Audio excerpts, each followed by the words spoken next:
เกณฑ์นำอะไรกันเนาะศรัทธาสอนที่นั่งที่เจ้าเนาะศรัทธาบ้านแม่ของใครเขานี่ถ้าเขาก็มีในศาลาออกมาเป็นปืนห่มไม้ก็ได้เลยเขาก็มีมาเลยปืนห่มไม้ในตั้งในนกเลยก็มี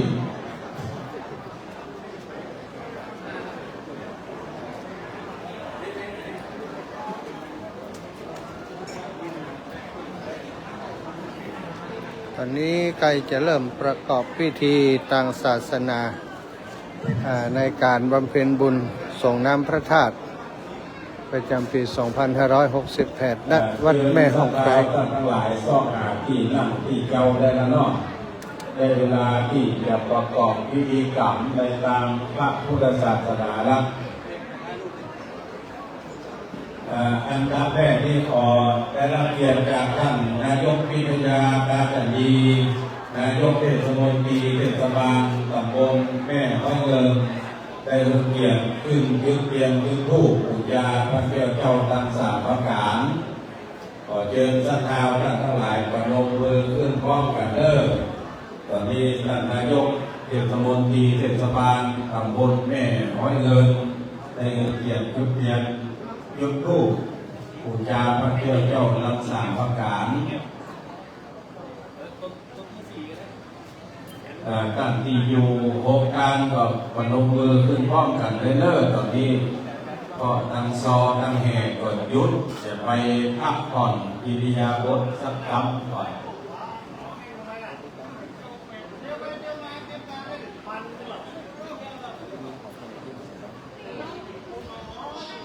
ต่อไปขอได้รับเกียรติจากพ่อไพรัตน์ถ่ายอินจันทร์ได้เข้าจุดเทียนผู้เพื่อเบาน้อยปูชาลูกชายของอดีตท่านเจ้าวาดอธิการบุญยังธรรมรโต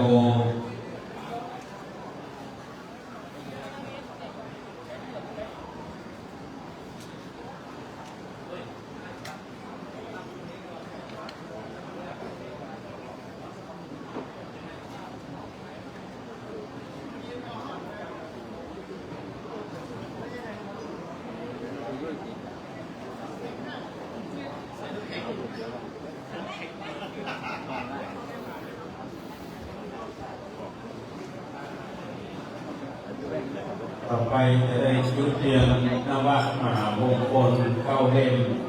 ขอได้รับเกียรติจากคุณจารวีมโนวงศ์ผู้อำนวยการศูนย์ส่งเสริมการ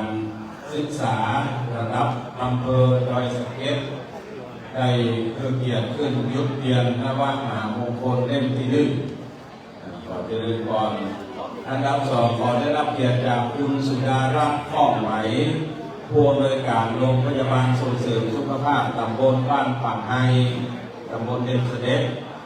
ต่อไปขอได้รับเกียรติจากคุณเบญจพรคำชมพูผู้อำนวยการโรงพยาบาลส่งเสริมสุขภาพตำบลบ้านสันทรายตำบลแมวเงินต่อไปขอได้รับเกียรติจากท่านนายกอุทัยพวงลังการนายกองค์การบริหารส่วนตำบลเมืองกายอำเภอแม่แตงต่อไปขอได้รับเกียรติจากคุณสมปองมงคลสำโรงผู้อำนวยการโรงเรียนแม่โป่งประชาสามัคคีต่อไปขอได้รับเกียรติจากคุณประพันธ์สุภาชัยผู้ใหญ่บ้านหมู่ที่4ตำบลเมืองกายอำเภอแม่แตงต่อไปขอได้รับเกียรติจากคุณสารแก้วดาวเวียงกันประธานสภาเทศบาลตำบลแม่ห้อยเงินต่อไปขอได้รับเกียรติจากคุณยุพินโพนหารรองนายกองค์การบริหารส่วนตำบลเทพเสด็จท่านเข้าข้างในเกียรติยุทธเทียนนวัดมหามงคล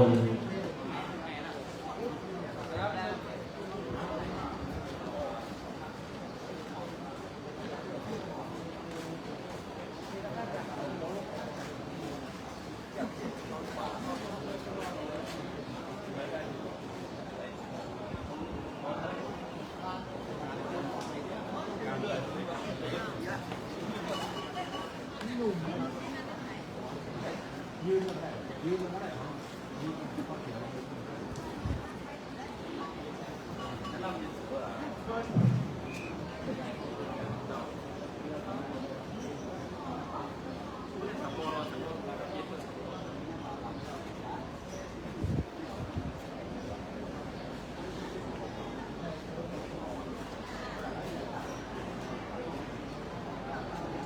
ในโอกาสเดียวกันนี้ขอได้รับเกียรติจากอดีตผู้กำนันสวัสดิ์อาวนะประธานสภาวัฒนธรรมตำบลแม่โป่งได้เข้าประเคนทางขอสมาทานเบญจศีล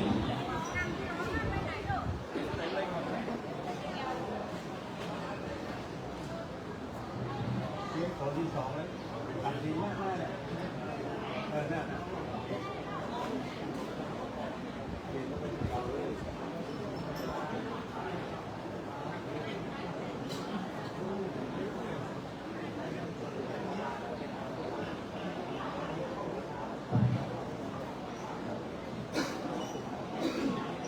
ก่อนยืนคนหลวงสง่าองศา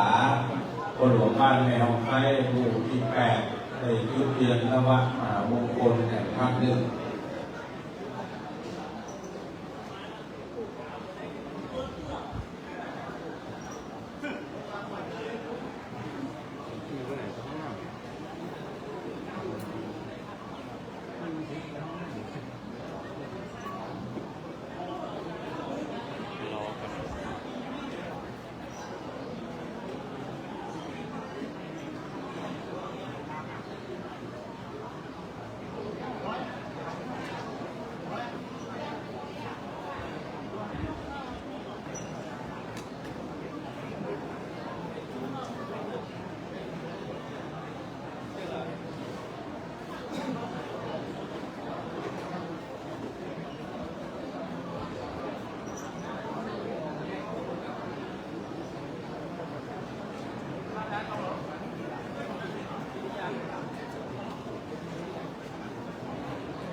ลง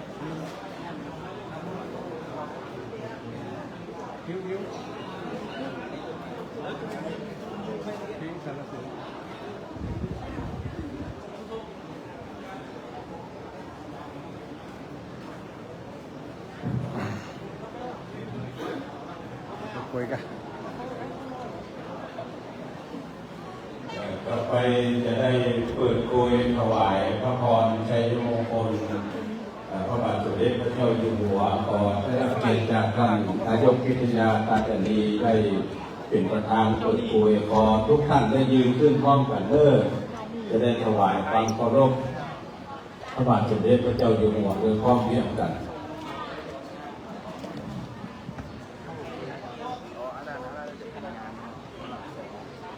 เจกคนละ$1 35 บา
ต่อไป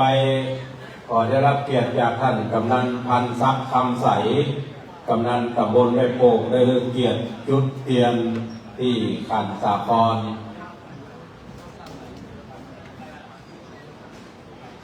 ในโอกาสเดียวกันนี้ขอได้รับเกียรติจากท่านรอง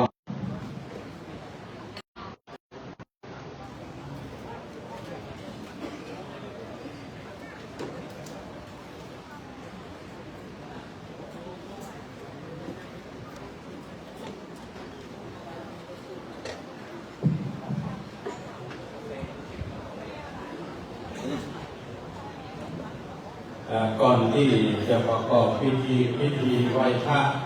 สมทานเบญจศีลเรื่องโดยคณะพระภิกษุสงฆ์นักจัดรายการคลื่นสีขาวได้จัดพิธีหล่อเทียนพรรษาเมื่อวันที่21ที่ผ่านมาแล้วก็ทางคณะมีจิตศรัทธาจะได้มอบเงินสนับสนุนห้องสมุดประชาชนอำเภอดอยสะเก็ดจำนวน10,000 บาทขอตั้งผู้อำนวยการสปล.และเจ้าหน้าที่ฝ่ายที่เกี่ยวข้องมารับจากหลวงปู่พระครูปฏิภาณธรรมทินซึ่งเป็นประธานในการหล่อเทียนในส่วนของฝ่ายสงฆ์วันนั้นไว้เข้าไปห้ามเพื่อเดินที่ไทยเกิดในเริ่มไปห้ามที่ประธานสงฆ์นอกเจ้าหน้าที่ได้มาที่ไทย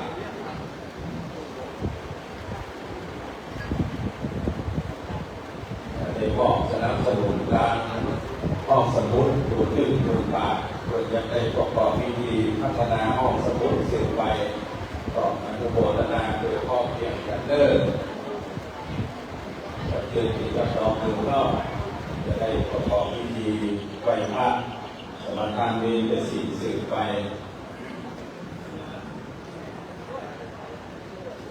เกินพระเคยก่อนเดิมยะมหังสัมมาสัมพุทธังมหังสัมมาสัมพุทธังภะคะวันตังสรณังคัจโตภะคะวันตังสรณังคัจโตอิมินาสกาเลนะอิมินาสกาเลนะตังภะคะวันตังอภิปูชยามะตังภะคะวันตังอภิปูชยามะยะมหังสวากขาตังยะมหังสวากขาตังภะคะวะตาธัมมังภะคะวะตาธัมมังสรณังคัจโตสรณังคัจโตอิมินาสกาเลนะอิมินาสกาเลนะตังธัมมังอภิปูชยามะตังธัมมังอภิปูชยามะยะมหังสุปฏิปันนายะมหังสุปฏิปันนาสังฆังสรณังคัจโตสังฆังสรณังคัจโตอิมินาสกาเลนะอิมินาสกาเลนะตังสังฆังอภิปูชยามะตังสังฆังอภิปูชยามะอะระหังสัมมาสัมพุทโธภะคะวาพุทธังภะคะวันตังอภิวาเทมิสัตวาคาโตภะคะวะตาธัมโมธัมมังนัมมัสสามิสุปฏิปันโนภะคะวะโตสาวกสังโฆสังฆังนัมมามิมัจยัมมันเตนิสารเนนะสหปัญจศีลานิยาจามาปุริยัมปิมะยัมวันเตนิสารเนนะสหปัญจศีลานิยาจามาตาติยัมปิมะยัมวัน นเตวิสารเนนะสหปัญจศีลานิยายา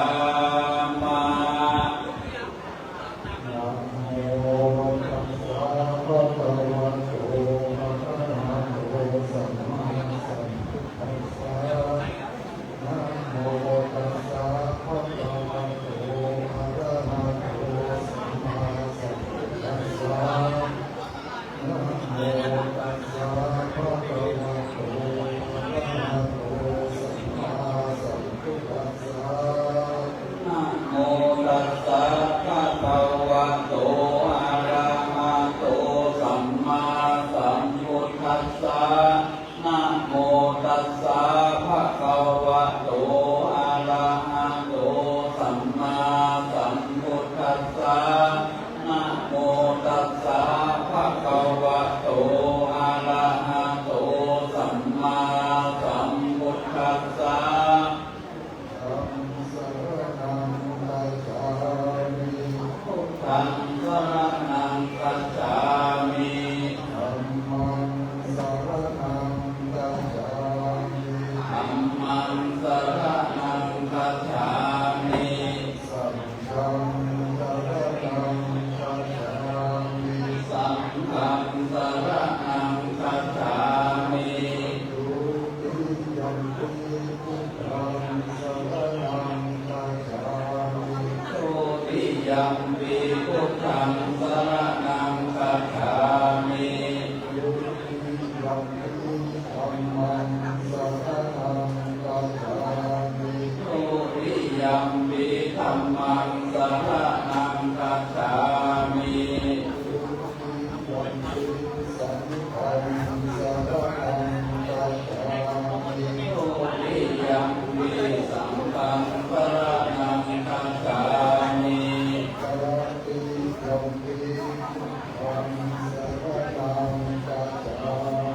ตติยัมปิพุทธังสรณังคัจฉามิตติยัมปิพุทธังสรณังคัจฉามิตติยัมปิธัมมังสรณังคัจฉามิตติยัมปิธัมมังสรณังคัจฉามิตติยัมปิสังฆังสรณังคัจฉามิตติยัมปิสังฆังสรณังคัจฉามิอิสรณะธรรมนังนิพุตังอามะพันเตอานาติปาตาเรธัมมิ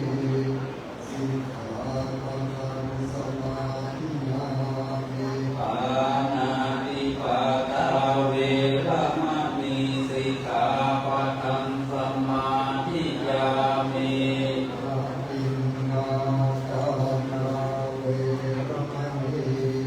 สิกขาปะทังสมาธิยามิอาทินนาทานาเวระมะนิสิกขาปะทังสมาธิยามิยาเรสุขิยาจาราเวระมะนิสิกขาปะทังสมาธิยามิกาเมสุมิจฉาจาราเวระมะนิสิกขาปะทังสมาธิยามิมุสาวาทาเวระมะนิสิกขาปะทังสมาธิยามิมุสาวาทาเวระมะนิสิกขาปะทังสมาธิยามิสุราเมรยะมัจจปมา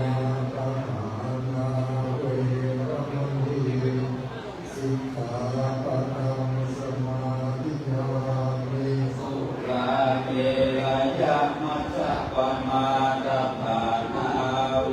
ระมะนิสิกขาปะทังสมาธิยามิอิมานิปัญจสิกขาปะทา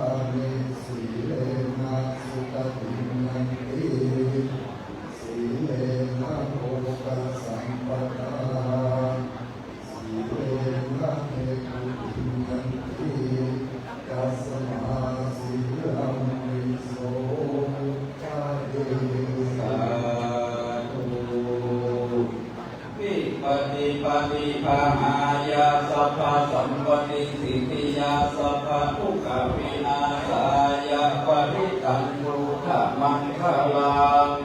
วิปฏิปฏิภาหายาสัพพะสัมปติสิทธิยาสัพพะพยาวินาศายาปริตังปุถะมังคลังวิปฏิปฏิภาหายาสัพพะสัมปติสิทธิยาสัพพะโรคะวินาศายาปริตังปุถะมังคลัง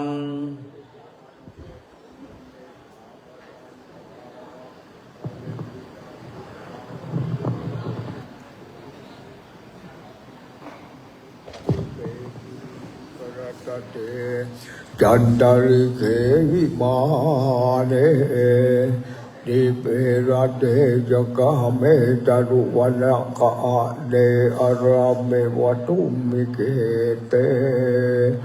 อุมาจยันตุเตวาจระธระวิสเมยกกันธาปนาคาติทันตาสันติเกยังมุนิวะระวัจนังสาธโอเมสุนันตุหัมมะสวนกาโรอายัมมะทันตาธรรมสวนกาโรอายัมมะทันตาธรรมสวนกาโรอายัมปทานตานะโมตัสสะภะคะวะโตอะระหะโตสัมมาสัมพุทธัสสะนะโมตัสสะภะคะวะโตอะระหะโตสัมมาสัมพุทธัสสะนะโมภะคะวะโตอะระหะโตสัมมาสัมพุทธัสสะพุทธังสรณังคัจฉามิธัมมังสรณังคัจฉามิสังฆังสรณังคัจฉามิตุติยัมปิพุทธังสรณังคัจฉามิตุติยัมปิธัมมังสรณังคัจฉามิตุติยัมปิสรณังคัจฉามิตติยัมปิพุทธังสรณังคัจฉามิตติยัมปิธัมมังสรณังคัจฉามิตติยัมปิสังฆังสรณังคัจฉามินะโมเมสัพพะพุทธานังดาวัตติสาวรราคโนตันตังกโรมาอาเวโรเมตโรมหายาโสสารานังกะโอโลกายโตเดปังกะโรจุตินตาโรโกนัญโยจันนาปะโมโคมังกะโรปุลโพสุมาโนสุมาโนเทโรเรวัตโตระเทวัจโนโสปิโตกุณาสัมปันโนอโนมัจสิจานุตตโมปัจโจโมโลกปัจพระโตวาราสารติปัจจุบุตตโรสัตตสารโรสุเมโตอากาปุกาโลสุจัตโตสัพพะโลกาโคปิญญาตัสสินาราชทัตถะสิการุณิโกธัมมาจัสสิธัมโมนุตโตสิทธาโตอาสัมโมโลเกติโสจาวาทัตตังวาโรปุสโสจาวาปุตโตวิปัสสิจานุปัมโมสิกิสัพพะเอโตสัทธาเวสัพโพสุขตายาโกกะโกสันโตสัทธาวะโอโกมโนรานัญจาโหกัสสะโพเสเรสัมปันโนโคตโมสักกายปุงคโวอาจาวิสัตติสังฆตาอิเมปุตเอ กรุณาคุณาสัมปันนาสัพพะโลกาวิปุเจตาเตตัสสะภะละพุทธาอุตตมะกะปุกะละเตเปสังฆคุณาเยอามาตังปัจจังเอเตพุทธาติตาจามังคลาหนเตสัพพจาตาเวสติเมพุทเทหังวันตามิสัมปจาเตสังฆเนนะสิเลนะขันติเมตตาภะเลนะจาเตปิโนอนุรักขันโตอโรกายเยนะสุเขนะจานสติเมปุเทโยนาโรสารนังกัตโตกัปปานิสัตตาสัสสะเนตุกติงโสนาคัสตัตถเวสติพุทธปริตังราชโตวะโจระโตวะมนุสโตวะมนุสโตวะเกโตวะอุตตากาโตวะปิสัจจโตวะขันธุกาโตวะขันธกาโตวะนาคาตาโตวะจันนาปัตตโรกาโตวะสัทธัมมัตโตวาสันเดเตโตวาสัพพุเรสัตโตวาจันดาเตอาสเมกาโคนาโกโกราเยเวเจกามันเนสัพพะเจเปอันชาสุการามาเอสยาคาราคาสะเจนานาบัญญาโตวานานาโรกาโตวานานาโอปัตตวัตโตวาอารักขังขันนันโตปเนธานาโตปัจจายาตาจากาตัสสะตัสสะปารามิโยตัสสะโอปปารามิสัพพะรามัตถะปารามิโยปัญจมหาปริญญาเกเตโสจาริญาปัจฉิมปะเวกัปปะวะกันติงกติงอภิเนกคานาจาริยังโพธิปันดังเกมาราวิจัยยังสัพพัญญุตยานาปฏิเวทังนาวาโลกุตระธัมเมติสัพเพปิเมพุทธากุณเนอวัจเจตวะเวสาริญาติสุปการันตะเรสุติยามาราติงปาริตังการุโตยัสสะมานันตเตโรวิญญาการุญญาจิตังโอปัญญาเปตวะโกติสัจจสาเสโสจังกวาเลโสเทวตายัสสะนัมบัตเตยัญจาเวสาริญัมปุเลโลกามนุสสตุเบกาสัมโพธันเตเมธัมปัญญังเกปะมันตารัต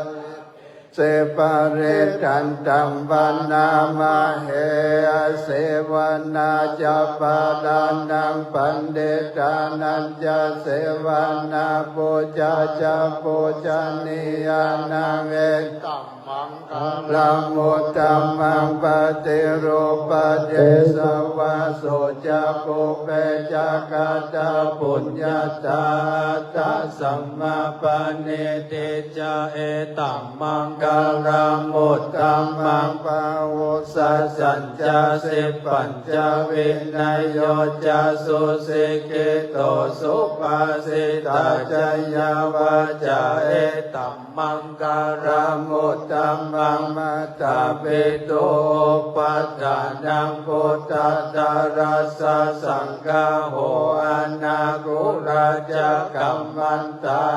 ธัมมังกาลังมุตตัมมังกานันจะธัมมาจาริยัญจายาตักกานันจะสังฆาโหอนาวาจานิกัมมานิเอตัมมังกาลังมุตตัมมังอร ติวิรัติปะปะมัจจปานาจะสัญญาโมอะปะมะโตจะธัมเมสุเอตัมมังการามุตตัมมังการาโวจานิวะโตจะสันโดติจักตัญโยตากาเลนะธัมมาสวรนังเอตัมมังการามุตตัมมังขันติจะโสวาจะสัตตาสัมมานานันจะรัสสานังกาเลนะธัมมาสกัจจาเอตัมมังการามุตตัมมังกัปโปจะ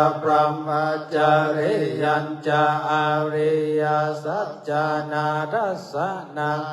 ปานาสจิกิริยัญจะเอตัมมังการามุตตัมมังพุทธัสสะโลกธัมเมหิจิตตังยัสสนะกัมปติอาโสหังเวราจังเกมังเอตัมมังการามุตตัมมังเอตาติสานิกัตตวนาสัพพันธมาปราชิตตาสัพพันธโสติกัจฉันติตันเตสังมังการามุตตัมมันติมหามังการาสุตตากินเจเวตังเอตาวาหุรังวาสักเกสุวายังรัตตันนังปานิตังนังโนสัมมังอติตัตถาคเตนะอิตัมเปพุทเทรัตตันนังปานิตังเอเตนะสัจเจนะสุวัตเตโหตุขันยังเวรากังอมตังปานิตังยะตัสสะกะสะกายมุนิสัมมาหิโตนะเตนะธัมเมนะสัมมาทิกิจเจธัมเปธัมเมรัตตันนังปานิตังเอเตนะสัจ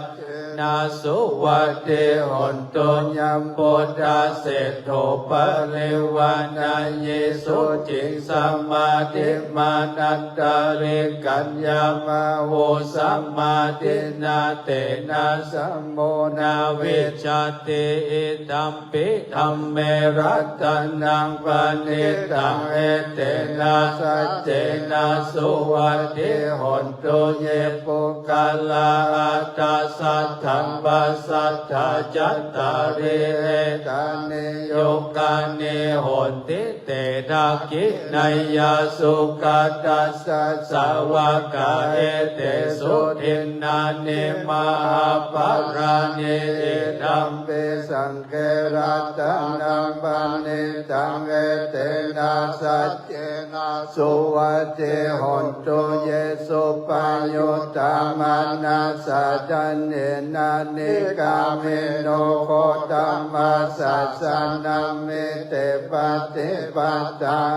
มัตตังเวกายอาลัตตามุตตานิพุติพุญจมานาเอตัมเปสังเกรัตตังนังปานิตังเอเตนะสัจเจนะสุวัตเตหนตุขินังปุลานังนาวังนาติสัมปวังเวรัสจิตายาติเกปวาสมิเอกินาปิชาวิโรนิฉันทานิปันติเตรายาทายัมปติโพหิตัมปิสังเกรัตตันนังปานิตังเอเตนะสัจเจนะสุวัตติหนตุตัญจสัพพะโลกัสสมิมานาสัมภาวะเยอปาริมาณังอุทังอโตจะเตเรยัญจาสัมปะตังอเวลังอาสัพพะตังเทธัญจารังนิสินโนวาสยานโนวายาวัตตสวิกตัมมิโทเอตังสติงอติทยาพระมะเม ตังเมหารังอินนามาโหติตินจา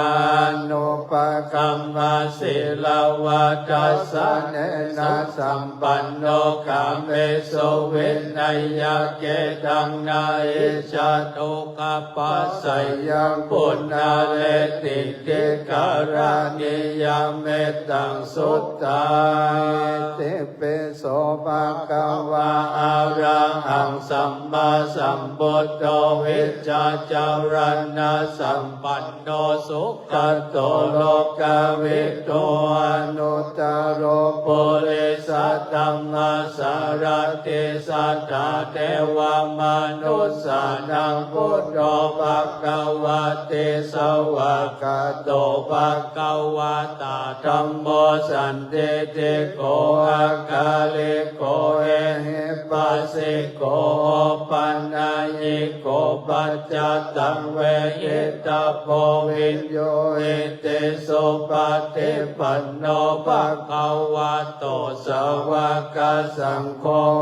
จุปฏิปันโนภะคะวะโตสาวกสังโฆญาญาปฏิปันโนภะคะวะโตสาวกสังโฆสัมมิเจปฏิปันโนภะคะวะโตสาวกสังโฆญาเจตังยัตตาเลโพเลสายุคาเนอาสาโพเลสาโพการาเอสัพพะคะวะโตสาวกสังโฆอุนายโยปาหุนายโยดักขินายโยอัญจเดการานิโยอนุตตรังปุญญาเกตังโลกัสสาติยันทุนนิมิตังอาวามังคารัญจโยจัมมานาโพสกุณาสัสสะโตปะปะกะโหโตโสปินังอากันตังพุทธานุภาเวนะเวนะสัมเมนโตยันทุนนิมิตังอาวามังคารัญจโยจัมมานาโพสกุณาสัสสะโตปะปะกะโหโตโสปินังอากันตังธัมมานุภาเวนะเวนะสัมเมนโตยันทุนนิมิตังอาวามังคารัญจโยจัมมานาโพสกุณาสัสสะโตปะปะกะโหโตโสปินังอากันตังสังฆานุภาเวนะเวนะสัมเมนโตอาการุณิโกนาโตเอตายาสัพพะปะเนนังโปเรตัวปารามิสัพพะปันโตสัมโพธิโมตัมมังเอเตนะสัจจวัจเจนะโหนตุเตจยมังการัญจยันโตโพธิยาโมเลสักกายานังนันเทวัตันโนเอวังตวังวิจัยโยโหหิจยาสุจยามังกาเลอปราจิตตปัลลังเกสิเสปัตตาวิโภคาเลอภิเสเกสัพพะพุทธานังคัปปะโตปัมโมทัตเตโสนาคตังสุมังคลาสุปปะตังโสโหเตตังสุขันโนสุโมโหโตจัสสุเยตังพระมจาริสุปดาคินังกายกัมมังวาจากัมมังวาดาคินังวาดาคินังมโนกัมมังปาเนเตเตปาดาคินาปาดาคินาเนกัตตวนาลาปันตเทปาดาคิเนเตอาจาลตาสุเกตาเวรุณาพุทธศาสเนอโรกาสุเกตาโหตัสสะสัพเพหิยาติเพทิอุณัสสะวิจัยโยธัมโมโลเกอนุตตโรสัพพสัตตาเอตัตถยาตันตวังกันดาอิเตวัต ปาริราชราชดันเทอมนุเสหิปวะเกปยาเกนาเกวิเศโบเตอาการมาราเนนะจัสสัพ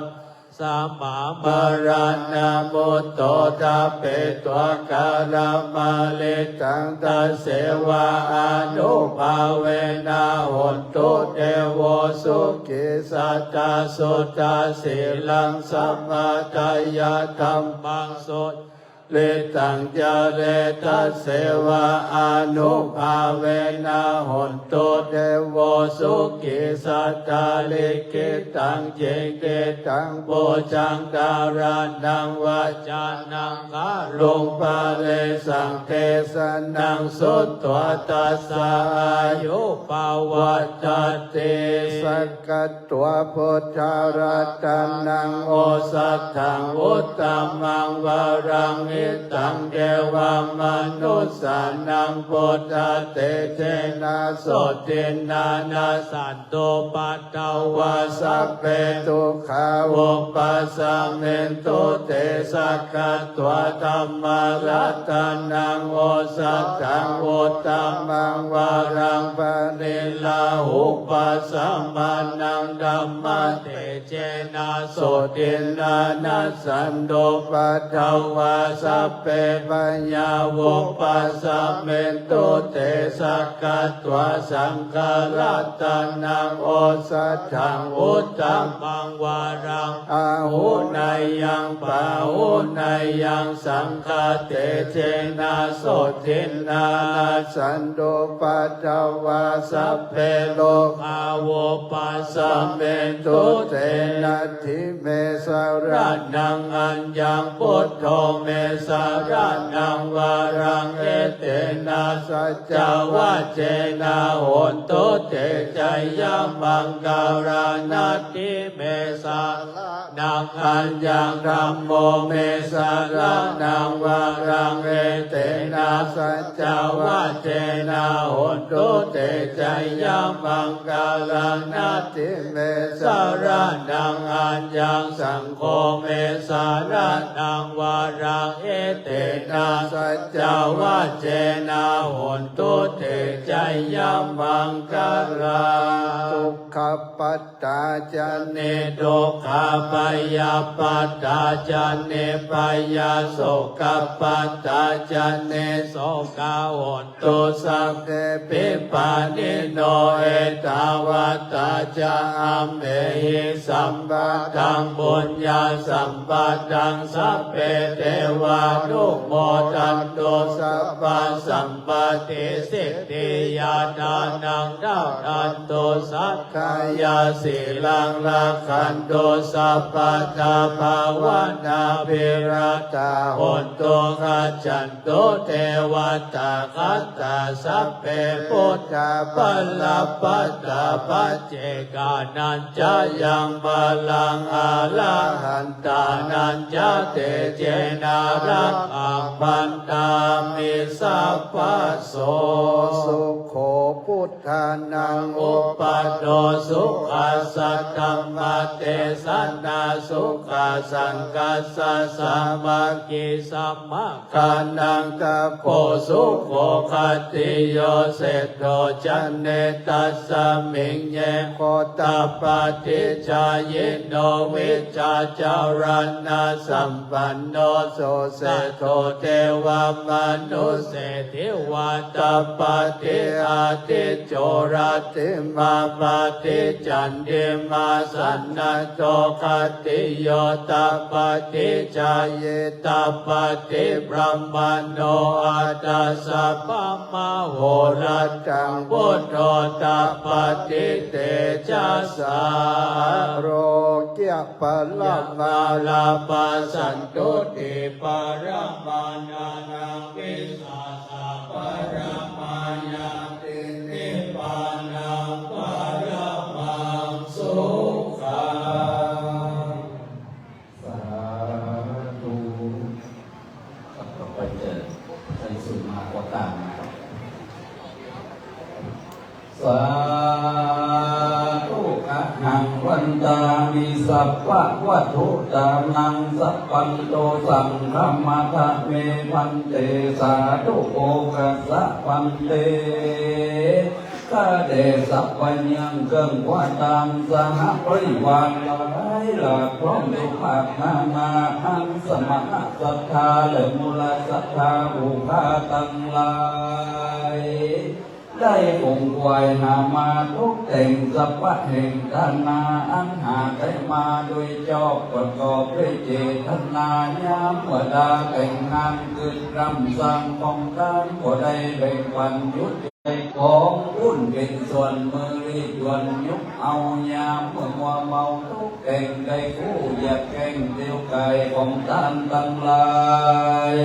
โยกต่ำได้คำย้ำที่เปลี่ยนได้เจียมจาคำมันบ่จอของท่านทั้งหลายทุกต่ำย่อคนเก่าลันเตือมัวเมาเนตหอบทันได้พอคัดสีลังเตือได้เหลืองดาดีได้ก่อนเขาจะมืดอ่อนควรกินหูได้ยินออกปากเป็นกำหากรุนแรงได้จะแข่งขนาดกำไล่ยาปาโลมีโมโหคิวโกรธทุกขาก็รู้ว่าเป็นโทษเป็นกรรมว่าได้พบยำเดือดดาออกปากว่างดงามลันเตื้อลูกหลานมาไกลได้ขับไล่จำหนีกว่าบนี้ไปนาบุคาตั้งหลายยิ่งได้ตกแต่งน้ำมายังมาดูกุป่าลาจารวมดอกเขาดอกดอกไม้ลำเลียนน้ำมาเขามินส่งปล่อยวังยองขอขมากองลดโทษขอเครื่องวิเศษสักนาการเจ้าโหดหายกลายเป็นอโหสิกรรมก็เป็นนิพพานธรรมกรรมอันแก่นกาจะไปห้ามกัดเสียยังเมืองฟ้านี่ลำปางแก่สมณศรัทธามูลศรัทธาผู้ข้าทั้งหลายนับอยู่ยันดีเดียมเดรีลีกาตัวเลวจีตัวเลมโนตัวเลกาญกัมมังวจีกัมมังมโนกัมมังสันติจะโตสันอาสันติจะโตสันอันติจะโตสันอนาคตโตสันปัจจุบันโตสันสัพพันโตสันกามันตุโน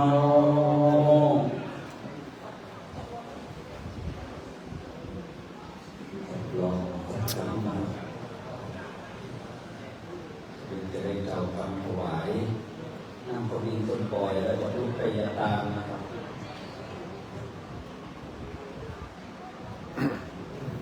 ขณะนี้พระสงฆ์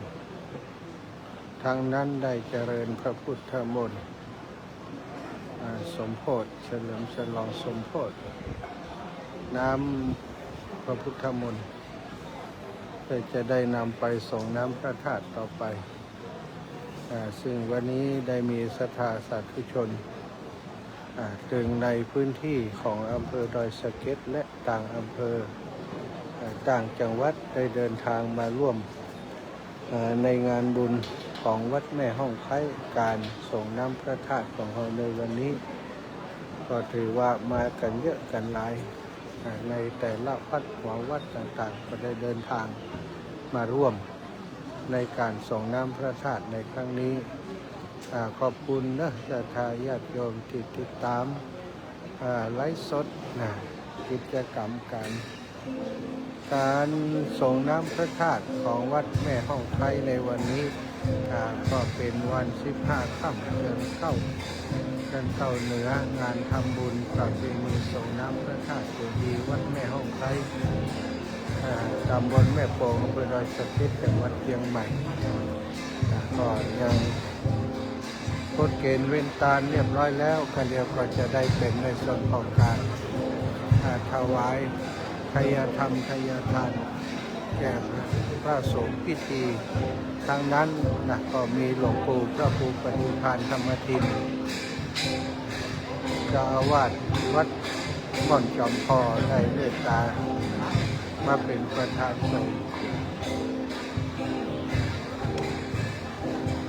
ในวันนี้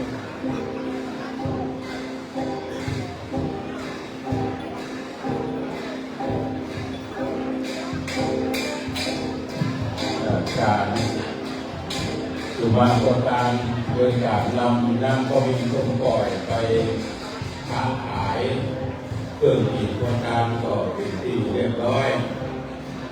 ซึ่งต่อไปนี้เราทั้งหลายจะได้กล่าวคำถวายน้ำส่งพระข้าพร้อมกับด้วยบริวารกลางทั้งหลายดึงหมู่ดึงมวลขอเชิญทุกท่านตั้งนะโมขึ้นพร้อมกับเราว่าโดยอาตมาภาพเด้อนะโมตัสสะภะคะวะโตอะระหะโตสัมมาสัมพุทธัสสะนะโมตัสสะภะคะวะโตอะระหะโตสัมมาสัมพุทธัสสะนะโมตัสสะภะคะวะโตอะระหะโตสัมมาสัมพุทธัสสะยัคเขพันเตยัคเขพันเตสังโฆสังโฆปฏิกานาตุปฏิกานาตุมัจยัมพันเตมัจยัมพันเต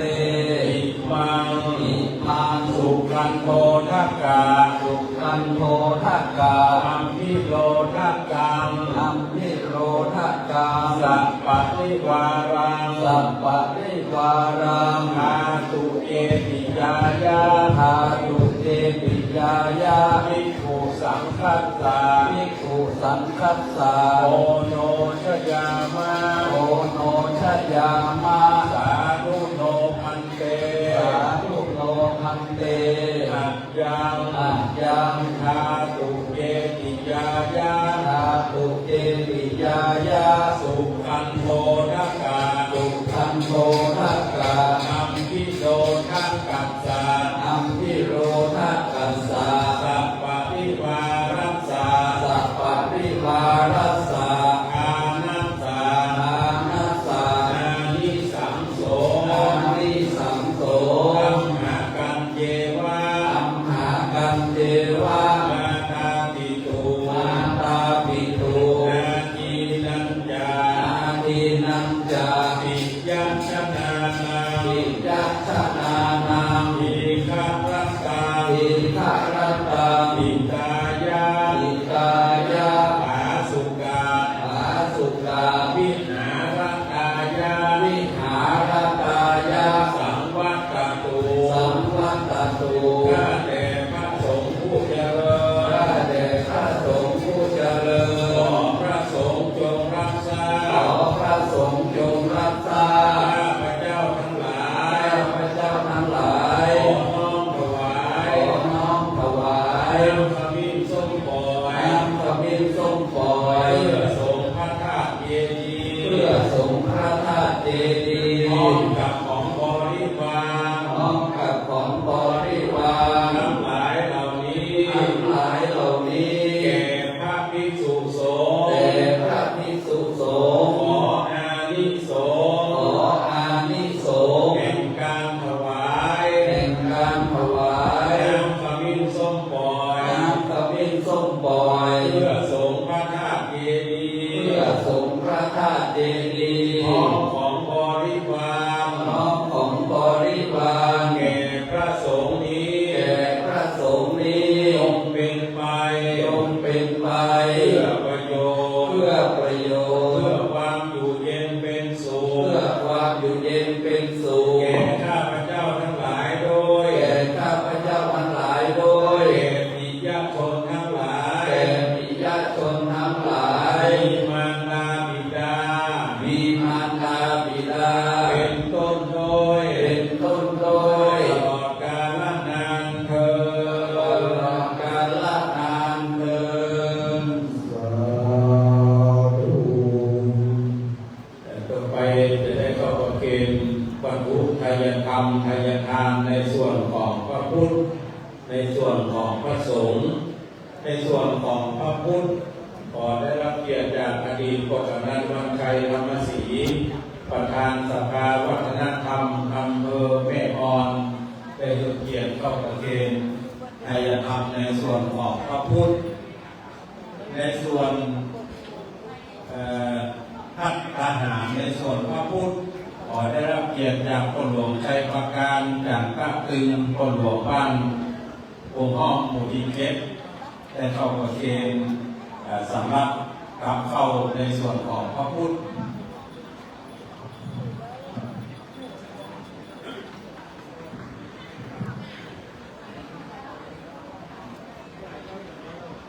ในส่วน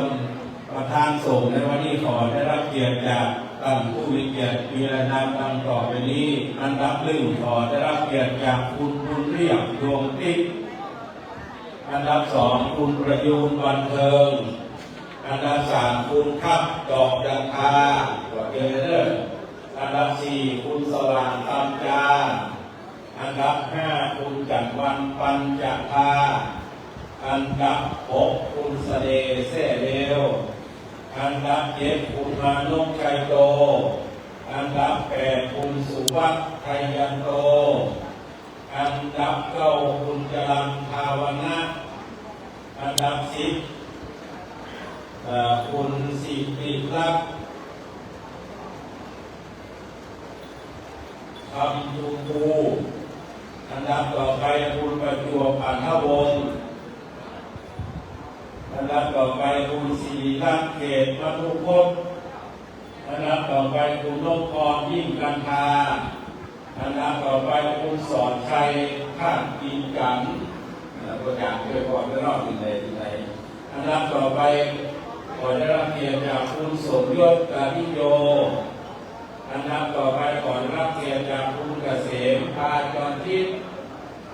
อันดับต่อไปขอได้รับเกียรติจากคุณวีรวัฒน์คุณหมื่นต่อไปขอได้รับเกียรติจากคุณคลองไหลสุญญวาต่อไปขอได้รับเกียรติจากคุณพวงเพชรคุณผลงามต่อไปขอได้รับเกียรติจากคุณรุ่งเพชรคุณรุ่งเพชรไทยกรต่อไปขอได้รับเกียรติจากสอนทองมุกดาดวงสมต่อไปขอได้รับเกียรติจากร้อยโทมีนาเที่ยววันนะหัวหน้าชุดปฏิบัติการภาราต่อไปขอได้รับเกียรติจากนายบุญผายคำราพิษพยาวัจกรวัดวันเหล่าแม่แตงต่อไปขอได้รับเกียรติจากคุณฉลองการละสอนต่อไปขอได้รับเกียรติจากแม่หลวงธีรพรอินทรพวงต่อไปขอได้รับเกียรติจากคุณนิพนธ์มั่นคำประธานสภาอบจ.เทพเสด็จต่อไปขอได้รับเกียรติจากคุณจรูนกิจนานต่อไปขอได้รับเกียรติจากคุณสมยิตน้อยไทยต่อไปขอได้รับเกียรติจากคุณขับลุงมโนปัญญา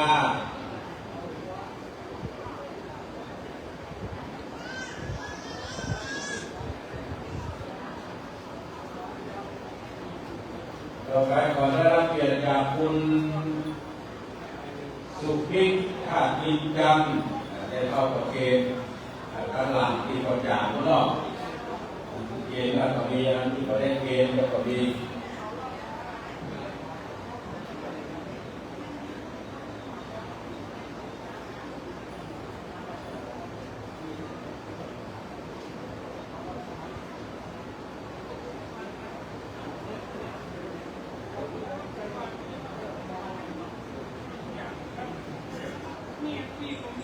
ราคาที่ละแต่ประหยัดเกินข้างๆเลยประหยัดเกินเหมือนเกินเลย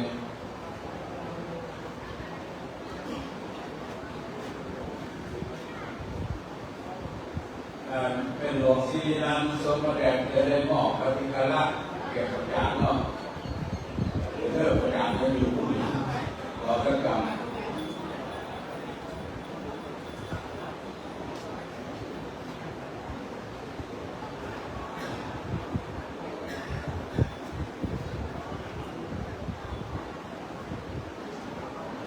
เพื่อนไม่หลงศิรินันท์ได้รอดจากการขนาดนี้ละผู้หลงสง่าโภษามาเกณฑ์ควรการผู้ลุงเกณฑ์ควรการผู้ลุง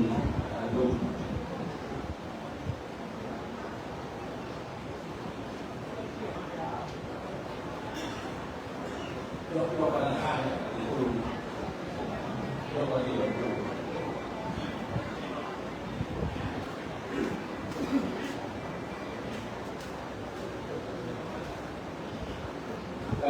ทำงานวันละพินกับคณะช่วยยกตนบวชถึง5 บวชแล้วก็ยกตนของโลโก้หินบุญศิลาขึ้นมาจากกันเนาะทำงานวันละพินบุญเลี้ยวเพื่อจัดยกขึ้นมาเลยวรชาติเรียนนำสมบัติให้ลุงอยู่ข้างหลังนี้เพื่อกันไปยกตนของแต่ละหมวดขึ้นมากำตั้งแต่หมวด1 ถึงหมวด 5แล้วก็ต้นของบริษัทสยามสโตนแห่งเขตเรียงไกลมันก็กลัวเพื่อกันยกขึ้นมาเกณฑ์พระเจ้ายกคนเดียวแค่ที่หาร2ต้นของบริษัทสยามสโตนขึ้นมาด้วยเริ่ม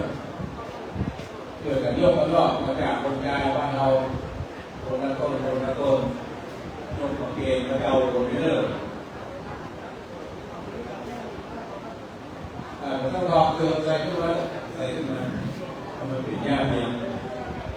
ตรวจเกณฑ์เลยตามวงนั่นเลยตรวจเกณฑ์เลย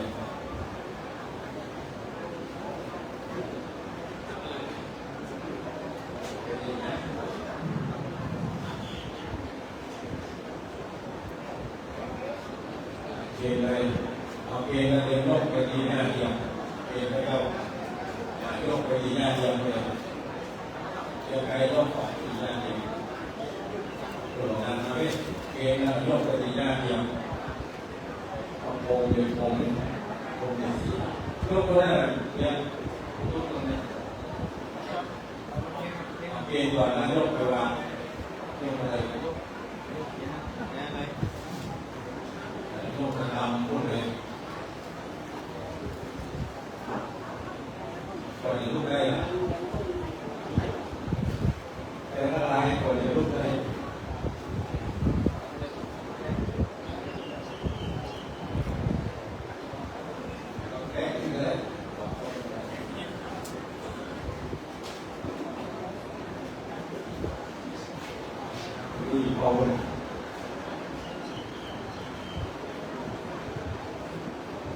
เตรียมน้ำยาเนื้อสกาทั้งหลายที่มีน้ำยา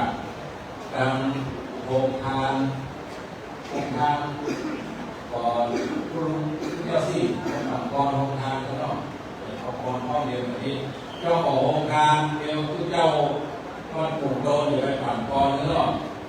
สถาโดยไปเรื่อยไปเรื่อยเป็นบริหารจัดการต่อไปขอที่วัดหลวงปู่แนะนำครับยาประสบได้อนุโมทนาคาถาสิ่งไปนะครับ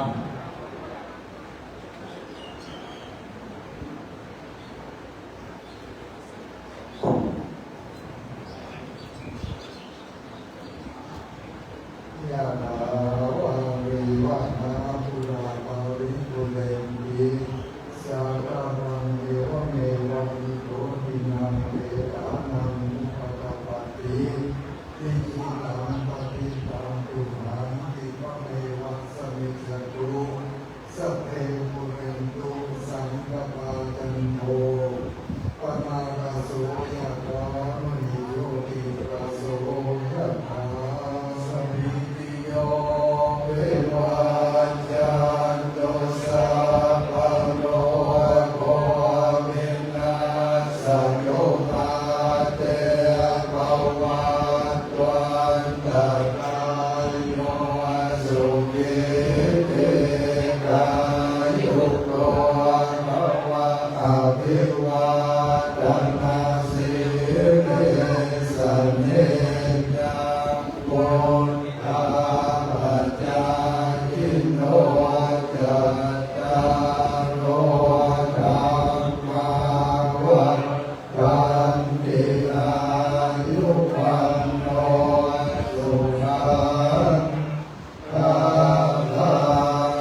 วันตุเตภวัตุสัพพมังคลังรักขันตุสัพพเทวตาสัพพธัมมานุภาเวนัสสะโสติภวันตุเตภวัตุสัพพมังคลังรักขันตุสัพพเทวตาสัพพสังฆานุภาเวนัสสะโสติภวันตุเต จึงตั้งคำปรารถนาได้กล่าวคำหยาบน้ำพร้อมกันเด้ออิตังทานากัมมังนิพพานาปัจจโยโหตุโนนิจังอิตังศีลานิพพานาปัจจโยโหตุโนนิจังอิตังภาวนากัมมังจโยโหตุโนนิจังยังกินจิกุสาลังกัปตะปังกัมมังสัพเพหิกะเตหิกะตังปุญญังโนอนุโมทันตุนันตุคนโตเอติวามัสสมิงคาเนอาทิคาตาทิคายุกาสัทธาหุนตุสัพพะสัตตานังสุขีอัตตานังปาริหารันตุมาตาปิตาสุขิตาหุนตุรุกาปะมุญญันตุสัพเพยตากาสุขิตาหุนตุทุกขาปะมุญญันตุสัพเพอัญญากาสุขิตาหุนตุทุกขาปะมุญญันตุสัพเพปิสาสัพเพยังคาสัพเพเกตาสุขิตาหุนตุทุกขาปะมุญญันตุสัพเพนัคคัตตาสุขิตาหุนตุทุกขาปะมุญญันตุสัพเพ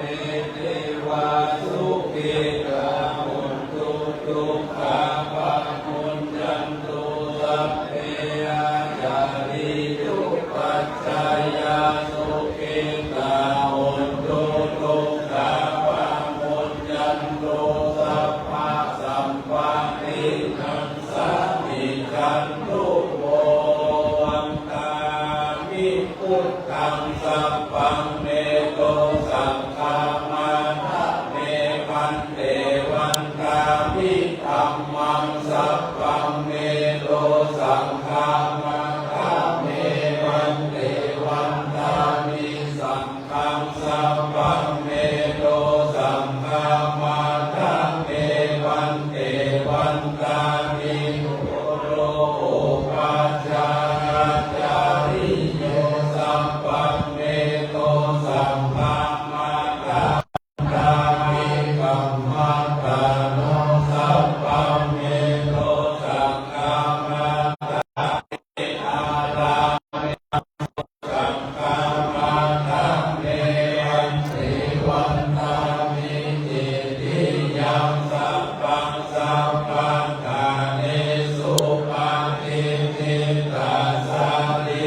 ท่านพระครูวิรันคุณพัฒนา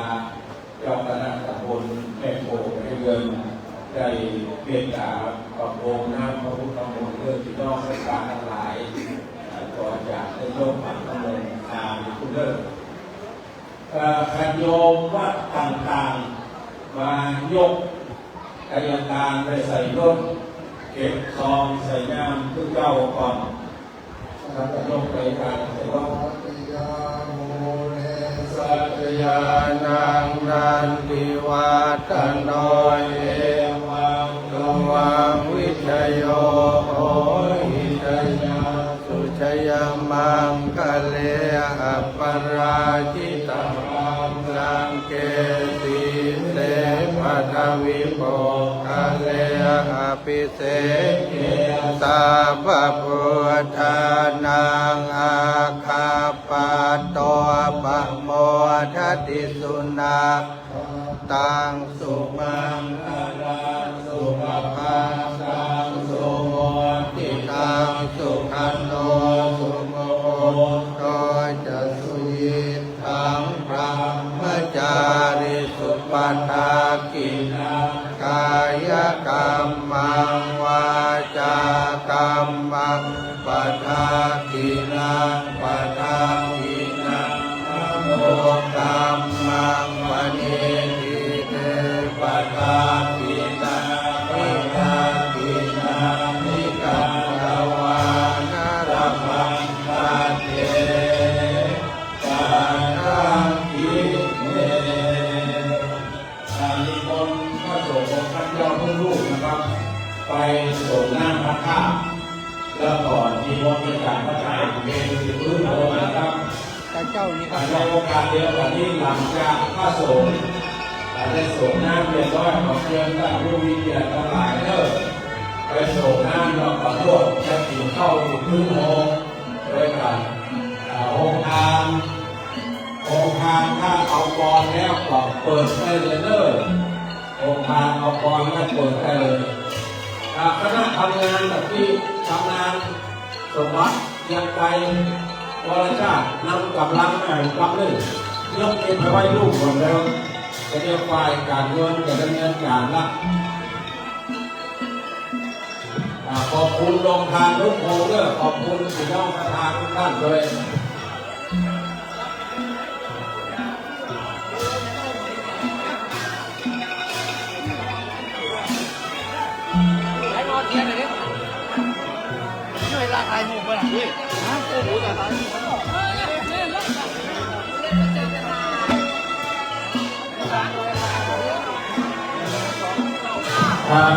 ก็นางบุญมีก็นางมูล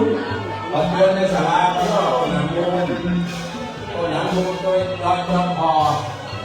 อันรวมเลยนะครับไปส่งน้ำขึ้นบนไปเราลงเราลงนะครับพี่น้องศรัทธาเอาออกไปไปต่างเรื่องไปส่งน้ำต่างส่งน้ำต่างๆแล้วก็ทำงานหมดเลยก็น่าทำงานเอามายกเป็นอะไรต่อเอาไว้ดูยกไปไว้กับเตรียมใจทำงานจะเรียกฝ่ายการเงินจะดำเนินการสุดเกินเข้ามาเลยสุดเกินยกไปลงทุนเลยเอาไว้ที่เก่าเลย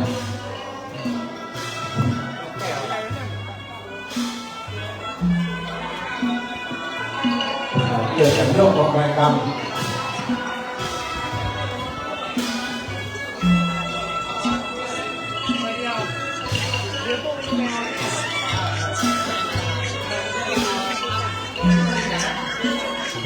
มีคนเป็นอย่างว่าทหารเพลงนะครับคุณทิพย์เนาะเจริญศรัทธาท่านทั้งหลายก็เลยจะไปวงทางก็ได้ไปพึ่งคุณทิพย์ก็ได้แต่เบื้องต้นนี่ขอไปส่งน้ำด้วยกันก่อนเนาะส่งน้ำด้วยกันก่อน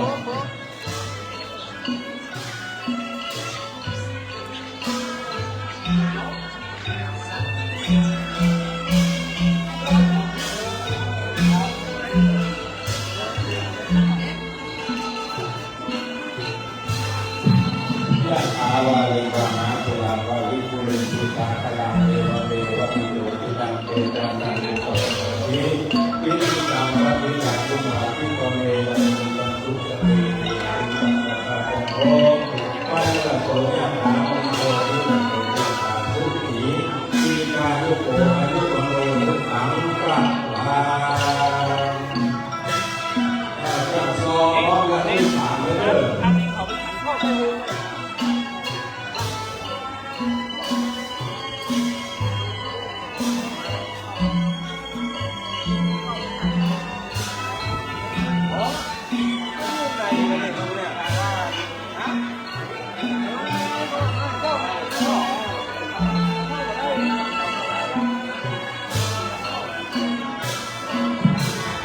ยะถาวาริวหาปุราปาริปุเรนติสาคลังเอวเมวะอิโตทินังเปตานังอุปาทิท่านนิโยติระโสยะหาธรรมะประกาศนาของท่านทั้งหลายในเรื่องประการกันได้อย่างนั้นจะมีสิริจันทรุจุหปานุโดมสมสละปุถิสุเยี่ยมจุประการจุจะปลีแต่ดีนี้สุขีที่คายุโกอายุวันโนสุขังปะลังเราศรัทธาทั้งหลายไปส่งน้ำก่อนนอส่งน้ำพระธาตุก่อนเนอส่งน้ำพระธาตุแล้วไปกินข้าวนอ